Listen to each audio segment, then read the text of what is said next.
Broadcasting live from the Business RadioX studios in Phoenix, Arizona, it's time for Phoenix Business Radio, spotlighting the city's best businesses and the people who lead them. Good afternoon and welcome to Collaborative Connections radio show and podcast sponsored by KLM Consulting. I'm your host, Kelly Lorenzen, and we are coming to you live from the Phoenix Business RadioX studio inside Max 6. And we have a guest zooming in, so I can't wait to jump right into what we have on the plate today. I would love to introduce you to three amazing women business owners in the community here in Arizona. So I will start out with Lisa Heath. Welcome to the show. Thank you for being on. Tell us a little bit about you, yourself, and your business. Thank you so much for having me. Always excited at the opportunity to share our story and our business. We have a cafe and market in Mesa. It's called Intentional Foods, and it is free from the top 9 major food allergens. Our middle daughter was diagnosed with life-threatening food allergies, and we just experienced the need for safe food and a place to take our family and meet with friends and feel safe. So my husband and I created Intentional Foods about 3 years ago. So exciting. That's amazing. Isn't what that a great so option? neat? Yeah. Yeah, we frequent it every week. Yes. We are there. They know probably my phone number by now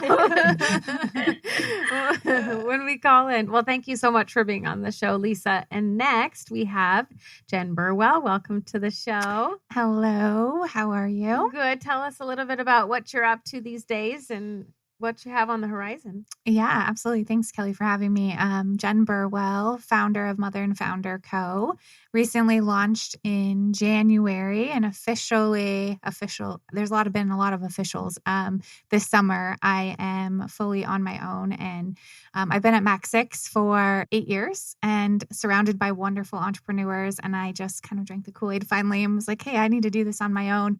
Jump ship. So I am been in the process of that. But my real purpose of founding Mother and Founders, I am a mother to 3 small kids. And also I have always just really enjoyed my working professional life and trying to figure out how to balance being a very involved, active mother and also an entrepreneur or woman in profession. It just was a lot. And so I wanted to help other women who are thinking about trying to balance both of those things. And for me, the real keys was inner work. Like that really was what helped me figure out some balance. I mean, there's like the tactical, like, oh, you can, do this on Sunday nights or, all the things, but really it was get to know yourself better, understand who you are, understand why you want to do the things that you want to do. And all of that kind of helps all the other pieces fall into place. So I am focused on helping people heal from past trauma and then reveal who they are in this next season. So fun.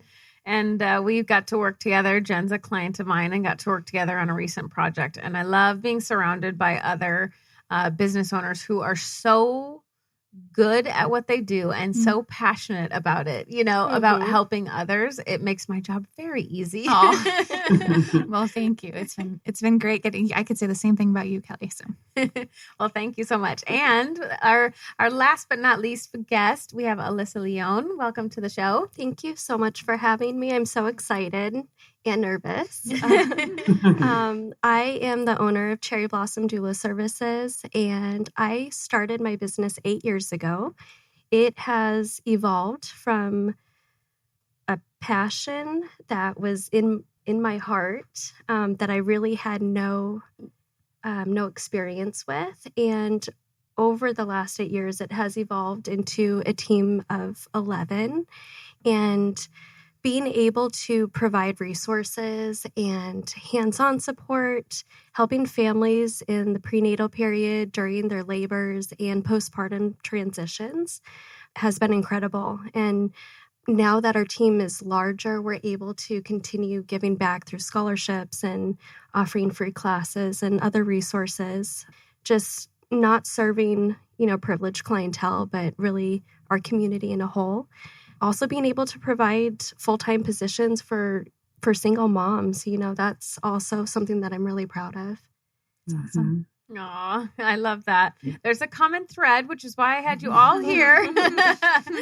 One of my, the reason I started the show is to collaborate and connect with other, business owners, associations, people in the community that want to help each other and want to do good for others. Mm-hmm. And connecting my favorite people together is one of my favorite things to do. So Lisa is the owner, like we heard, of Intentional Foods, and our family has tons of food sensitivities. And so we've loved having them very close to us to be able to pick up food from them constantly. Tell us a little bit about your community, we heard why you started it, but more about the community as a whole. Our community is amazing. It's basically made up of people that have life-threatening food allergies, food sensitivities, and a huge population of celiac disease clients, which need to be gluten-free. And they are just the most incredible community. Through the pandemic, we had to lay off our staff, and it was really tough for my husband and I. He's the chef, and I do the baking, and it was, just a rough season for us of, balancing it all. And our community just came out in force, and just like Kelly said, I'm ordering every single week to make sure that you're not going anywhere. The most incredible part of what we do is people come from all over the nation. All the moms in food allergy groups online understand the feeling of not being able to eat at restaurants. And so people find us, and when they're traveling through California, they'll stop in Arizona just to come eat at our cafe. And it usually starts with a mama with tears in her eyes and, a child, so excited to eat anything they want on the menu.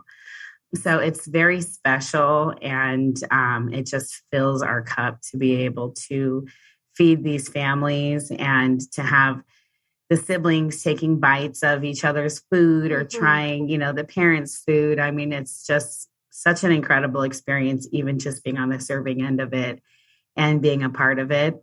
One of the things when you suffer with life-threatening food allergies is, you often feel isolated because you have to decline invitations to go places because you're scared for your child or for yourself that, if I am around a certain food, my life is in jeopardy.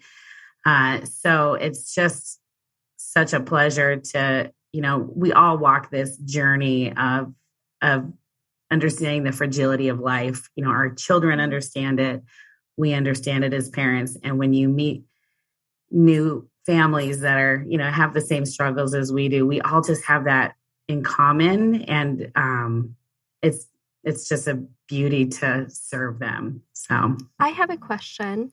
What would you recommend for families that struggle with the same thing? And I know my son has said, my friend, he has this allergy, so for his birthday he had to bring in, something special. What do you do? Special birthday things or items like that?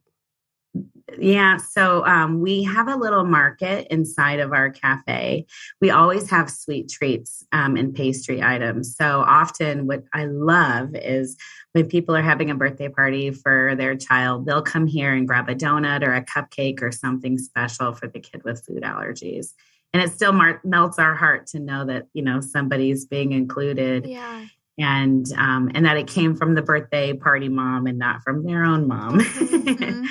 And so we're also just trying to make, the safe food that is convenient and accessible, because that's the hard part is you don't trust anyone when you're a food allergy parent. You just figure I'm going to do it all myself because I don't want to be mad at a family member or somebody for, getting my baby sick or putting her life in jeopardy. So it's really hard to release control. So some kids we get here at the cafe are nervous to eat and are scared. And, I tell them, hey, I'm an allergy mama. And that guy in the kitchen, he's an allergy dad and he keeps his baby safe every day. And he's going to keep you safe too.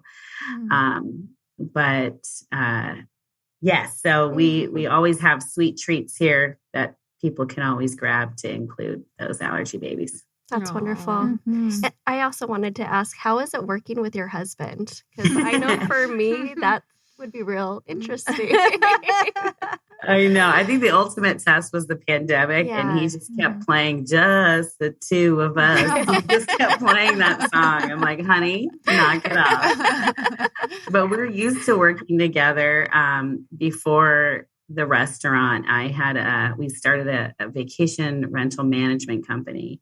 And we did that for 17 years before the restaurant. And so we did that together as well, property managed vacation rental homes. And so we've worked together for years and years, and it works for us, surprisingly. What would you say is the number one thing that you would give credit for it working? That I would give credit for working in what way? I'm sorry. Would it be communication? What do you think that you guys do the best? Why does it work? Yeah. How to tell us all the secrets. we both definitely wear our feelings on our sleeves. So if we're mad, we get it out right then. I mean, sometimes we're yelling at each other. I said, honey, I feel like one of those Italian restaurants where they're throwing pots and pans.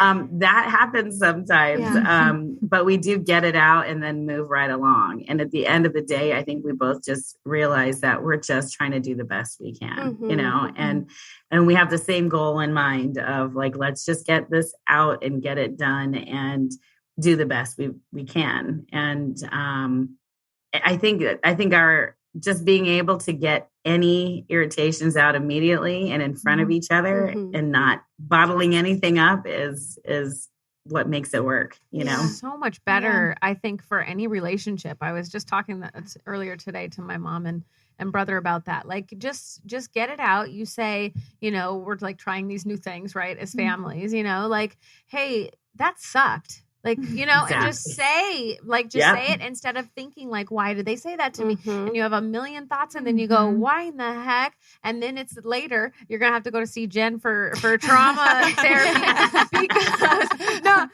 everybody laughs, but it's true. Like, you could have stuff from way long ago, right? And then that person says that to you and they're like, there's the trigger. There's the thing that you always do to me or you always have, instead of saying, hey, whatever you just said to me, that hurt my feelings right now, here, get it out. That's so much better, Lisa. I'm like, we were literally just talking about this time. Like, it's better. Just tell me. I'd rather you tell me right now. Right. Hey, I didn't like that, or, that sucked instead of later. Speaking of trauma, Jen, tell us a little bit about your journey. This is a new to you, but and new to the community, newish to the community of trauma and trauma mentoring, trauma guides. Another client of mine is also a trauma guide too. Actually, I have 3 clients now who are trauma guides. Yay! There's a theme here, Kelly.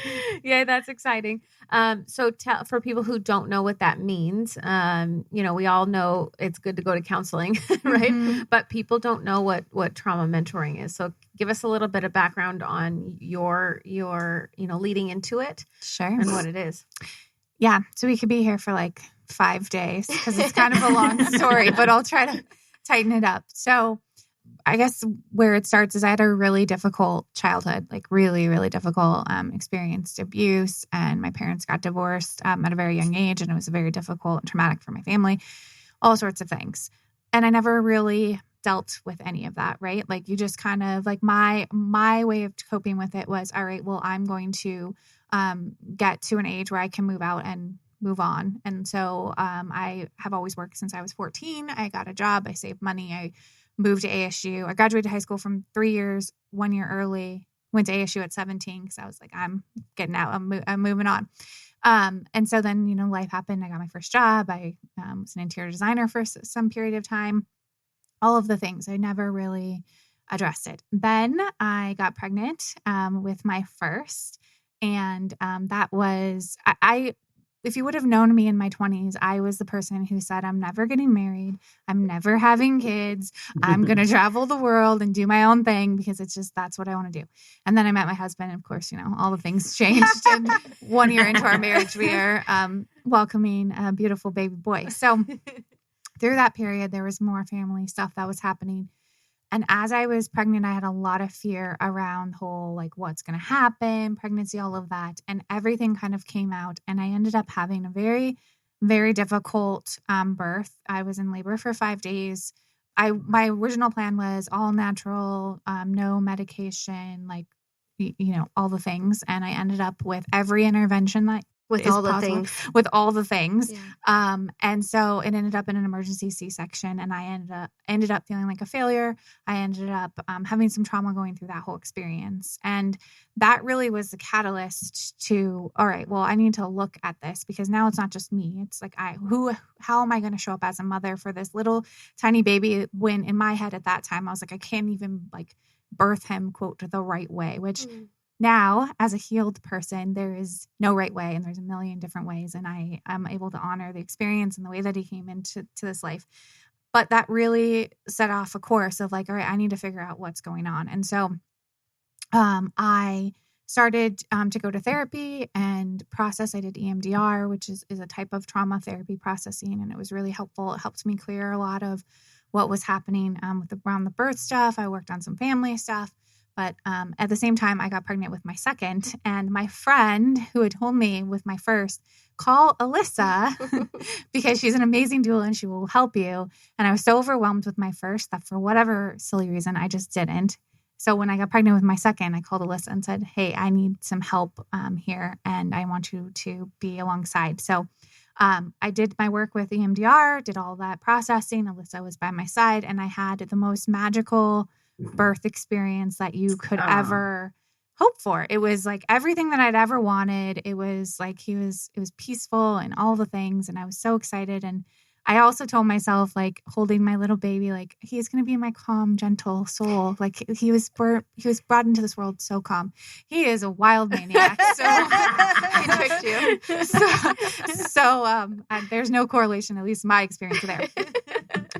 But anyways, then I had my third, and Alyssa was by my side, and we had some things change, and I had to deliver in a different way than I was expecting. And all of this stuff had brought me to, all right, it's not about, like, for me, as I'm going through the birthing process, you're so, help me with the words, vulnerable and raw. Any trauma that's going to happen is going to come out. We know this. We see it on a regular basis.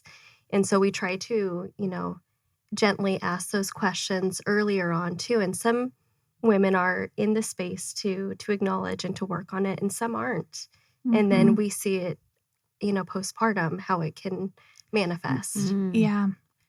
Yeah. So that continued me on my, like, all right, I need to figure this out. I need to keep digging deeper because things keep showing up. And as we all know as parents, like, nothing triggers you more than parenting. Like, right. It just triggers all the stuff. And so I started working with Karen, one of Kelly's clients, who introduced Karen to trauma integration, which I'm finally getting to your question, Kelly. So it's this like neat web of interconnection of all of us. And I worked with Karen. I'm still working with Karen for 1.5 years now, going through my own trauma integration process. And being somebody who's been in therapy for years and years and worked on a lot of stuff, this process was the first process that really I could feel a release in my body, because it works on releasing your physical sensations, so your somatic system. So it's not just what you think about. It's not talk therapy. It doesn't come from a place of like intellectually, let me understand this. It comes from an inside place of what does your soul need to hear? What does it need to heal from? And there are so many times I've gone into a session with Karen and I literally have no idea what's going to happen or what's going to come up. And it's something that I've had everything from like last year to when I was 3 years old in a memory that I had never thought about. But it was the first time that I was like, I feel lighter. I feel different. I'm showing up in the world in a different way. And the triggers that used to trigger me don't anymore. I'm finding new triggers. It's just like this ongoing.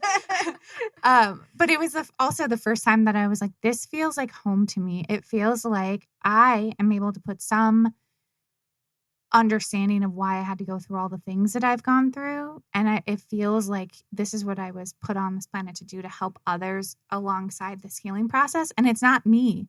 It's just creating the space to allow other people to do what I did, which and Karen says the same thing. Like, it's not Karen. It's just giving me confidence to know that I can go inside and do the things and say the things and heal the things that I need to. So that is, it in a nutshell. That was really long. I'm sorry, Kelly. No, but it's one of the most powerful modalities that is very unknown to a lot of people. And every single person that I've referred to, either you, Karen, or Julie, is like, I'm like, hands down, like there's nothing like it. And so I keep shouting it, and I will continue to shout it from the rooftops, that it's necessary to go through that. I think everybody has trauma. You know, people think of trauma, they think of, you know, my daughter almost died from a food allergy, right? I mean, that's traumatic. For her, it was traumatic. For you, it was traumatic, right? People think it's just abuse, or it's, you know, or it's just, you know, somebody died, or like major stuff.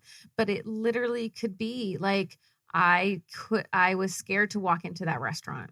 Right. And now I have a trauma over it. I mean, seriously. Yeah. And so, but we don't know that until we go through those things. It could be the birthing process. I'm so glad to hear that you guys talk about it with your clients, because, you know, they need to know, like, this is normal. Like, we're all normal, or we're all not normal, one or the other. We all are. Either way, but like, and it's okay to feel this, you know, sadness, or this weird, like, what the heck was that? You know, sometimes you're like, the triggers, you know, you'd be like, wow, I don't know why I'm triggered by that. Like, now as going through the trauma, you're like, no, you notice every trigger. You're like, that's a trigger. I got to go work on it. Add that to the list.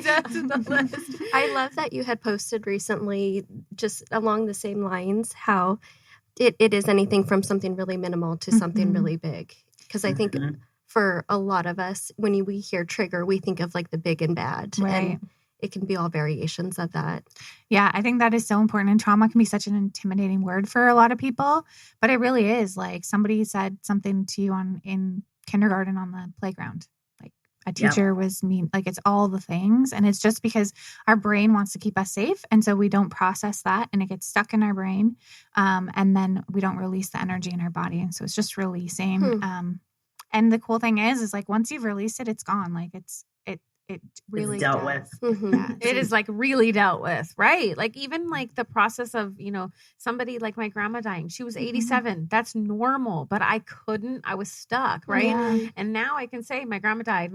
Like, before, like, I couldn't even say the words, let alone, you know, like, just tears and tears. Yeah. And now it's like, yes, I miss her terribly, right? But it's a story.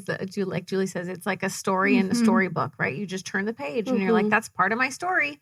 This part of my journey. Just this food allergy thing, you know, my food sensitivities, my celiac, it's part of my journey. Like, it's just kind of now part of the process, you know, same as I assume birthing, like all of us, like, kind of like we all go through this process, but everybody has a different experience with it, right? Well, and it's interesting that there's no one experience that someone can experience trauma in birth when everyone else around you thinks it's a normal, beautiful birth experience. And so it's so individualized for how people process it. And I think honoring that and knowing that it's okay is really important to continue talking about too.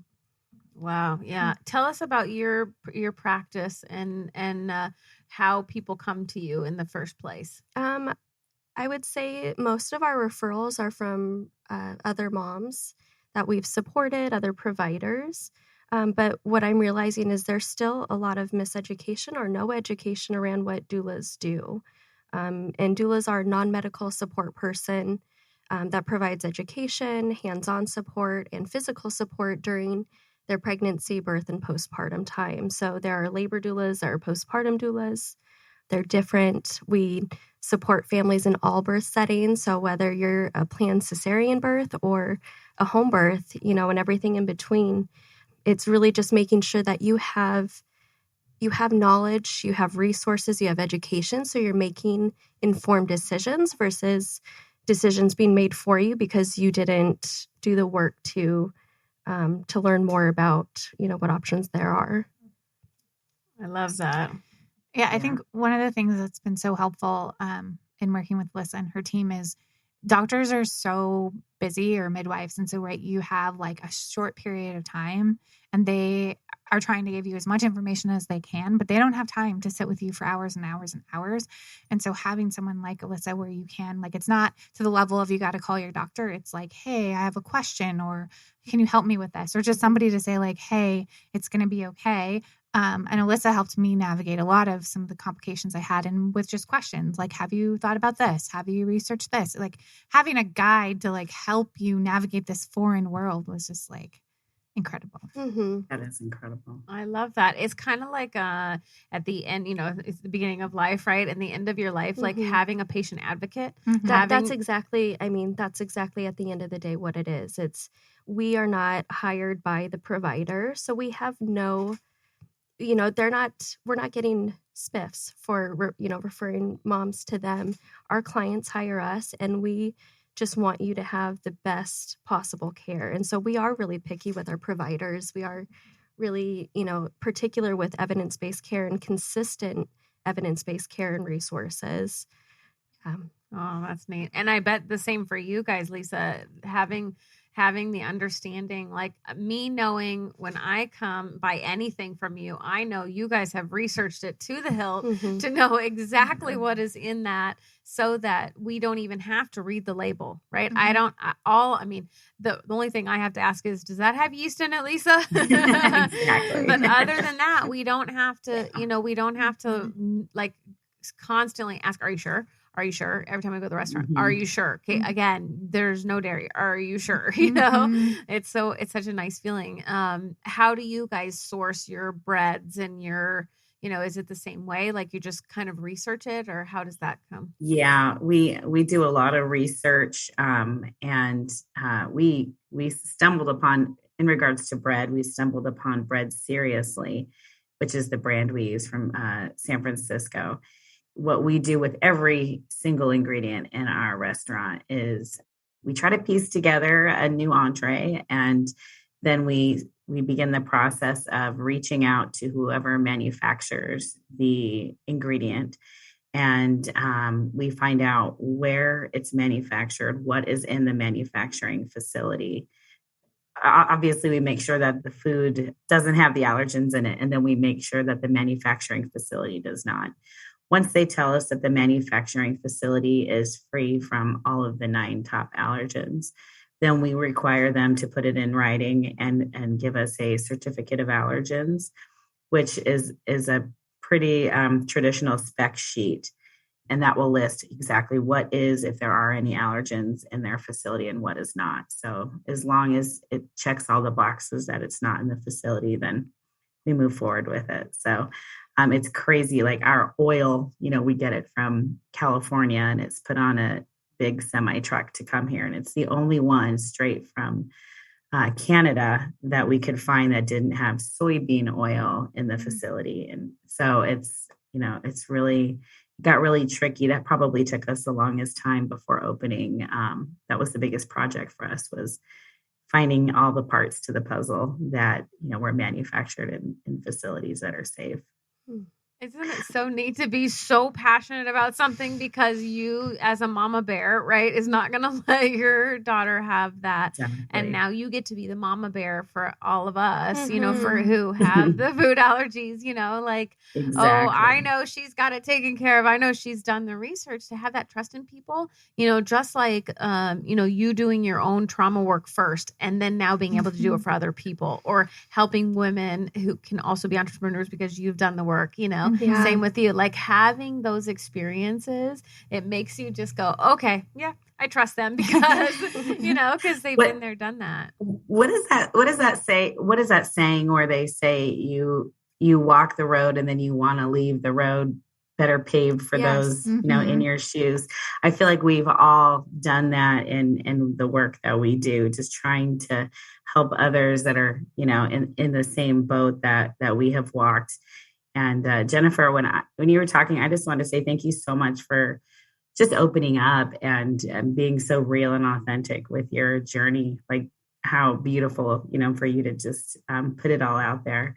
And when I stumbled upon your website to check out who was going to be on the show, I immediately connected with it and thought, oh my gosh, sign me up. I need to be a part of this. And I, motherhood and working in the balance, I've always struggled with it.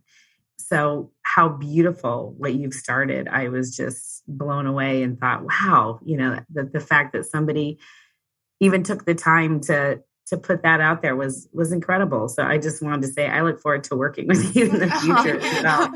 Well, I connected with it right away. That's so good to hear. I so appreciate it. You share your story and then you wonder, like, am I the only one? Am I alone? And so, no. Absolutely not. I really appreciate you sharing that with me because it is, I'm like, here I am, anyone else? And so, and also Kelly did my website. So thanks, Kelly. Fabulous job, my friend. Well, and you've already been doing it. We had conversations years ago. Me and Jennifer continued meeting for lunch, a couple of times and in between babies. And she told me, I just feel like there's something else I'm supposed to be doing. You said, I don't know what it is, but I feel like there's something more for me here. And I just love that you found it. You found it and you acted on it. And how awesome that you're at the foundation of her finding it as well, though. Your support, was instrumental in creating her foundation for what she's doing. It's so cool. It's huge. I feel like I can't take ownership of that, though. You know what I mean? I appreciate it, but it is such an inner web. And I was thinking, like, the same thing for you, Lisa. Like, thank you for putting this out in the world. My son, when he was little, had a really bad egg allergy to the point where we had to have an EpiPen all the time. And he handled a boiled egg at school, and it was a whole thing. And always having that fear. So I totally relate to on a smaller level. He thankfully outgrew it, and then my middle has a lot of sensitivities, and it is like so hard. And like the experience, the isolation that comes from that, and just the like the times, like, for so long my kids couldn't eat birthday cake, right? Because there's eggs in it and all of the things. It was just so hard. And so as I'm going through this, I'm reevaluating, like, I think my middle could benefit from being more particular about our diet. But I'm also realizing, like, I don't know that I know the top 9, which would be helpful for me to be that parent at a birthday party, to be more sensitive. Because as my kids have kind of grown out of it, I haven't been as good as I used to be. So not to put you on the spot, but do you know what the 9 are? Really, of course she does. When she said 9 too. I made a song about it. No, I'm just kidding. You should. So it's peanuts, it's tree nuts, wheat or gluten, egg, soy, dairy. Sesame is number 9, and it was recently added. And then they break up seafood and shellfish. And we have a lot of those in our house. But the more you're aware of it, ours are sensitivities, I call. I mean, my celiac is not, but the other stuff, right?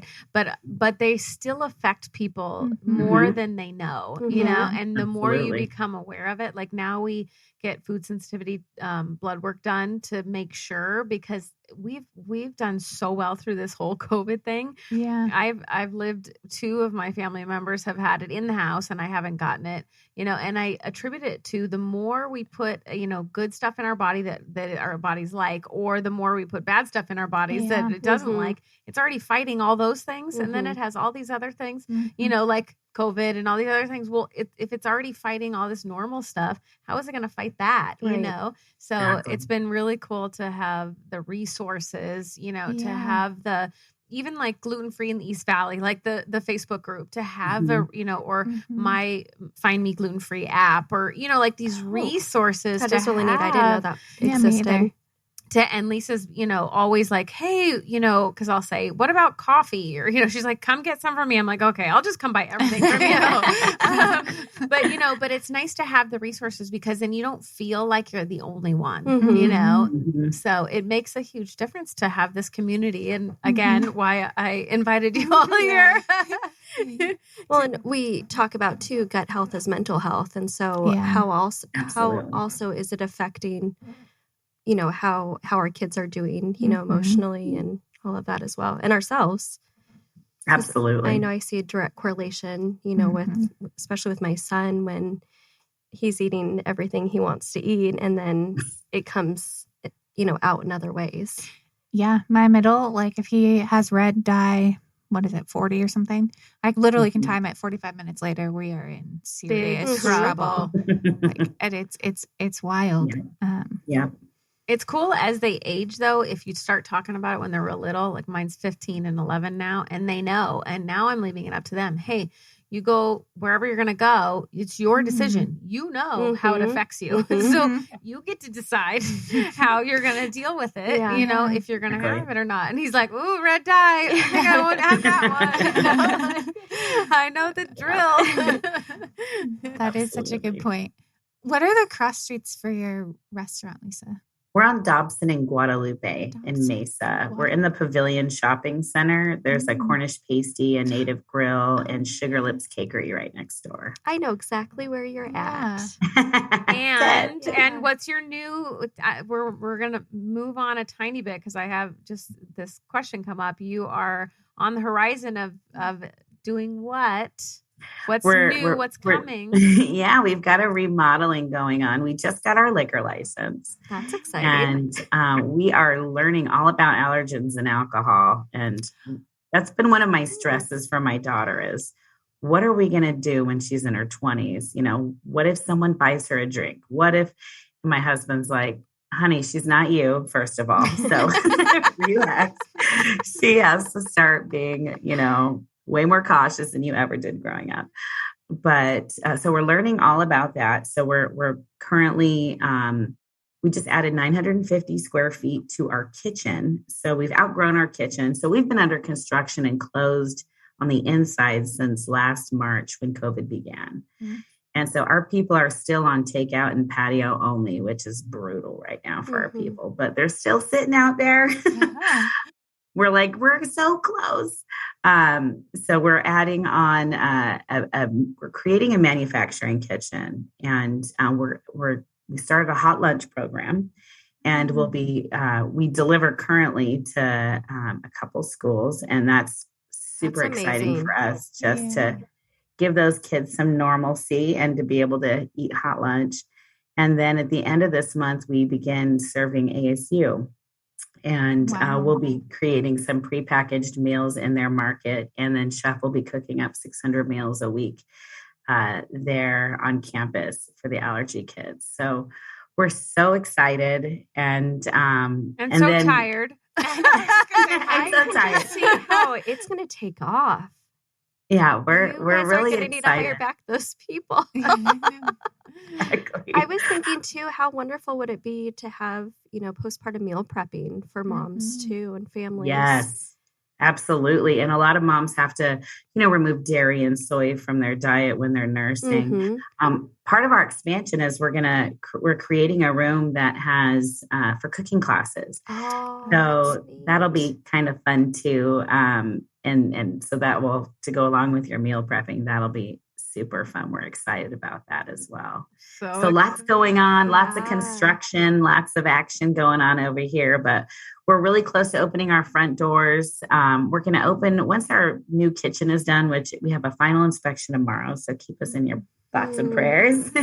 And once that is passed, then we'll be able to open up one side of our cafe. And then this construction begins for our bar area and cooking classroom and booth seating and stuff. So we're excited. So exciting. Yeah, that's really neat. Cool. I can't wait to come hang out. Is that how you two met? or do you guys know each other outside of the kitchen? So funny story. I don't even think we knew this till after the fact, but my other business I've owned 4 now, I think. One of my businesses I owned was a retail / fulfillment house for compression stockings. And Lisa's mom and I had met because she was in the same industry. And one day I don't even know how I found I know how. My next door neighbors was the teacher of her little kids. And so she's like, you have to go. She's like, you have to go. Intentional Foods is opening. They're coming. I'm like, what is this? You know, and she knows about it. She's one of my best friends. So she knows all about the food allergies. Like, you have to go. You have to go. I'm like, okay. So one of the first times I go, I was walking in and her mom was walking out. And I'm like, wait, stop. And I'm like, what are you doing here? And she's like, oh, my daughter. I'm like, oh, this world gets smaller and smaller. I feel like it's a whole bunch of, if we're not ready to be in each other's paths, it just keeps happening. We keep getting put, in front of each other until we're like, oh, we're supposed to do something together. Yeah. Here we are. And unless you have purposeful people that I'm constantly like, okay, you need to meet this person. Don't you feel like a business matchmaker? Sometimes I feel that way too. Like, different personalities and you guys would make magic together, and it's really neat. That is so fun. That is the both of you. Yeah. Come over here, meet this person, go do this. Arranging play dates. Yeah. Okay. Exactly. Adult play dates, right? Jen, what's on so Lisa alluded to a little bit, but you are not just a trauma guide. You are all the things. Yes. So tell us the other things you are and what's on the horizon for you, what's coming. Cool. Yes, I am working on going from all the things to just a few things. Mm-hmm. Kelly, you're helping me with that. But my real passion and focus is around the trauma work. And then it's also around helping women who experience what I talked about. They are mothers. It feels like, in my experience, and again, I'm hoping I'm not alone, is like at some point you kind of wake up and you're like, I am a mother. I love that. That's one of my most favorite roles in the world. But what am I else? And I'm not the person I was before motherhood, right? Mm-hmm. And so helping women navigate that. And if one of the avenues is starting a business, that is a big passion of mine. And how do I get started? How do I balance that? I worked through I have 3 kids under 6, and my salary supported 2/3 of our income. And so is it selfish to jump ship and start my own business? Like what responsibility as a mother do I have? All of those things. So I really enjoy helping women kind of come through that, to process that, to think about it, and to really figure out like, what is their why? What is their purpose? What are they here to do? And what I know about women, business owners and professionals, like there's nothing that we can't do, right? Mm-hmm. If you can be a mother, you can do all the things. And so I just really enjoy helping women through that journey. So I offer workshops and classes on a variety of different things. And then I also do small business consulting around strategy, helping small businesses really understand like what is their vision and then how to achieve it and execute it. So those are kind of the 3 areas: small business. Which you helped me with. Yes, I did. And I really love that. I come from an entrepreneurial family, and I just love small business and entrepreneurs. And so those are kind of my 3 buckets. And on the horizon, I just moved into the collective that Alyssa Leon is co-founder of. And so Root and Rise Collective is all around supporting women. And you're going to be able to speak to this much better than me. But I obviously am in love with Alyssa and all of the businesses. And so I am going to be joining that collective on Mondays, and I'll be officing out of there. And I'm just looking for more communities to plug in and support with the work that I do. So exciting. It is so exciting. And I think, just kind of expanding is you helped me see potential that I didn't realize I had in myself. And I think that was like the biggest gift you could have shared with me and continued to share with me, So thank you. You're welcome. It's so easy for me. And I think for all of us, like we can see it in each other, but to see it in ourselves is like a whole nother. Mm-hmm. So it's really just putting a mirror in. Mm-hmm. It's so nice to have the people in your life, isn't it? To be like, you're good. You're doing right. Come on. You're fine. Here you go. We're not going to do it for ourselves. You don't feel ready, but here you go. I love that. I feel like I think that we as moms only see what we don't accomplish, and we have a hard time seeing what we do accomplish, you know? So it's nice sometimes to have someone say, look at all you've done, you know, keep on going. Yeah, absolutely. And it's a practice, like it's putting it into practice. It's like every day, even if it's a tiny little win, like I say at the table at dinner, tell me something positive about your day or tell me something you learned. Like pick something, like let's celebrate the wins. Let's celebrate something new, you know, talk about something new, because we can go all day and go, you know, but why? Right. Then it just brings everybody down, you know. Of course, my kids want to tell me both, which is totally fine. Actually, my daughter wants to tell me both. My son just wants to get up from the table. Only way the teenager's getting up from the table is if you tell me something positive or something good about your day. Is he the 15-year-old? Yeah. That's right. Okay, Alyssa, it's your turn. Tell us what you have, you know, what's this Root and Rise and what's on the horizon for you? Yeah. So Root and Rise Collective was established in February of this year. I'm a co-founder along with Alyssa Johns of Aurora Midwifery and Lisette Pena of Vita Bliss.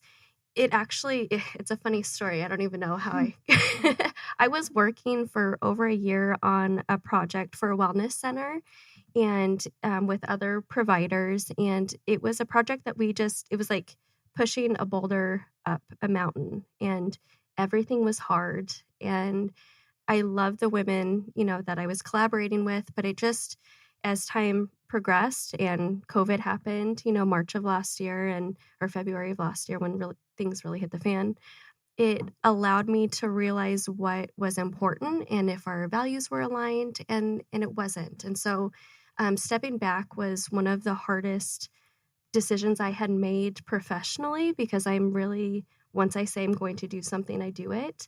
And also realizing I wasn't honoring my integrity if I was going to continue with that project. So the minute I had decided to take a step back, I had always joked with Alyssa and Lisette of, you know, Root and Rise Collective, hey, you know, will you guys be my plan B? And this space literally fell in our lap 2 weeks later. And it has been such a seamless transition. And what we have created is a community space that is there to support all people, all families, you know, women empowerment classes, trauma classes. We do bereavement support, childbirth education, and everything and beyond. And so we have this beautiful space that we want to open to everyone and just be a platform. And as far as Cherry Blossom goes, our team is continuing to grow, which I'm so grateful for. And my role, I'm no longer able to continue doulaing at the rate that I was before and running the business. And so I am transitioning slower behind to really make sure that my team is solid and provide the time and attention that they deserve. And also work on business consulting for other birth businesses, because my heart is being pulled into helping other doula businesses in the Valley and, you know, and beyond, and giving them, you know, just a foot up, right? Like it took 8 years for me to figure it out, and it didn't need to take that long. And when we are all succeeding, then everyone wins. It's not taking away from anyone. So I think changing that mindset and scarcity space that can sometimes happen in women-dominated spaces is something that I'm really, really working towards. Oh, I love that. One of my favorite stories recently is Jen was sharing with a couple of us. She's like, so what I call, for those of you who don't know, I have brain dump strategy sessions I do for clients. I like, bring me all your stuff and just dump it out on the table, and we're gonna like figure it all out together. And she's like, you told me, you know, and sometimes, you know, stuff just comes because I'm very intuitive, and so I'll just say whatever I think needs to happen. She's like, you told me to draw a picture of my dream space. And I drew the picture, and then I go to meet Alyssa at her lunch at this new space, and it's exactly the space. I'm like, wow! That is the best story. Mm-hmm. Like I just love, like I Yeah. get chills every time I have these fun stories from clients that, it's just so powerful when you can work together, Mhm. right? And create something, because it is a win-win, right? Mhm. And I don't think anybody is like when you say, oh, do you have competitors, or, who's your, I don't feel like there's any competitors of anybody if you're living what you're supposed to be doing, When you're Mhm. aligned with what when you're supposed to be doing. aligned Yeah. and you're helping other people do the same thing, Mhm. right? Live in their what they want to be doing. Mhm. So that is so fun to hear that you have the space. She found the space. Yeah. That's so awesome. It is so cool. It is When so you know you're right where you're supposed to be. Yeah. And it Yeah. just, I think that's the reminder too, is when it's easy, when it feels good, it doesn't have to be so much work. Right. And that's when you Mhm. know that you're in the right space. It totally does. I said I kept opening businesses because I just like growing small businesses until I opened this one. And now I just get to help every other small business start and grow and Yeah. build. So I don't have to keep opening my own more businesses. It's a lot better that way. I like it better that way. Absolutely. That's fun. All right. So entrepreneurship, can you believe we've been talking for 50 minutes already? Can't believe it. Oh my goodness. We've got to hit on entrepreneurship. A lot of my listeners, a lot of my clients, all of my clients are small business owners or entrepreneurs. So if you guys can think of an aha moment, something you wish you knew when you started your business, you like you said, Alyssa, this doesn't have to take 8 years. The same thing for me. I'm like, if any business owner is struggling, if they're overwhelmed, come to me. I promise you, we're going to figure out together, right? Because what's the point of struggling? So I always like to give our listeners and guests something you didn't think about. Maybe it's a resource. Maybe it's a book you recently read. Maybe it's an aha moment you had, a tool. So I'm going to put you on the spot, Lisa. You get to go first. Good luck. The other ones get to think about it for a while. I would say a couple things, but one is I think being passionate about what you're doing, and trying to make a difference in what you're doing. I think when you're in that realm of if you're working on passion, so much you can get so much more done. If you're really passionate about what you're doing. Also, it's all about relationships, as I think everyone knows. But, when Ned and I are meeting all of our regulars and hearing their stories and just listening to your clientele, and just being there for the people who are your buyers, who are your customers. I think that, that they will take you to the next level. But knowing who your customers are in your client base and creating relationships with them is huge. It is so much harder than I had anticipated it being. However, one thing I'm glad about is that we knew our business so well through and through that with the pandemic, we were able to run the entire business, just my husband and I. So I think that because it was manageable. So, whatever you're setting out to do, just making sure that it is a manageable thing, that without any of the help, you can still get the job done if it has to just be you, because you never know, where your support and your help will go. So that's one thing I was really grateful for, and Ned and I were really grateful for, was that we could still keep our business moving, even though it was just the two of us. I love does that make that. sense? Yes, I love that. Those are great answers. Okay, you're up, Jen. All right. So, Lisa, I totally agree. Like understanding your purpose, or like what's the driver behind your business is so important, and to have clarity, because it also can act as like a filter. So if you're clear on your purpose and this is what I'm out to do, all these shiny objects that get thrown our way, we can say yes or no, and know that we're saying yes to the great things that align our purpose and move it forward. So I totally agree there 100%. The one thing is really simple and tactical that I'm going to share that you, Kelly, told me, that is literally like in my head every day. As a new business owner, The thing that has really moved me forward and got open doors and connections is to do 2 things every day. One is one thing that scares you every day. Do one thing. I agree 100. Which is sometimes I don't like you, Kelly, in the morning, but I love you. And the other thing is do one thing every day that's going to make you money, because you can get so caught up in the busy stuff or even delivering your products and services and all the things. But what's one thing that's going to help you down the road to drive you forward? So those are the things that I do, and I focus on them every day. And then last quickly thing is have a mindfulness practice like that. Above all else, it's so easy to say, I don't have time, I'm not busy, or I'm too busy. Mindfulness, whatever it looks like for you, even if it's 5 minutes, critical. I agree. Oh, all of the things. And also I'm like, do I need to talk to you later? Probably.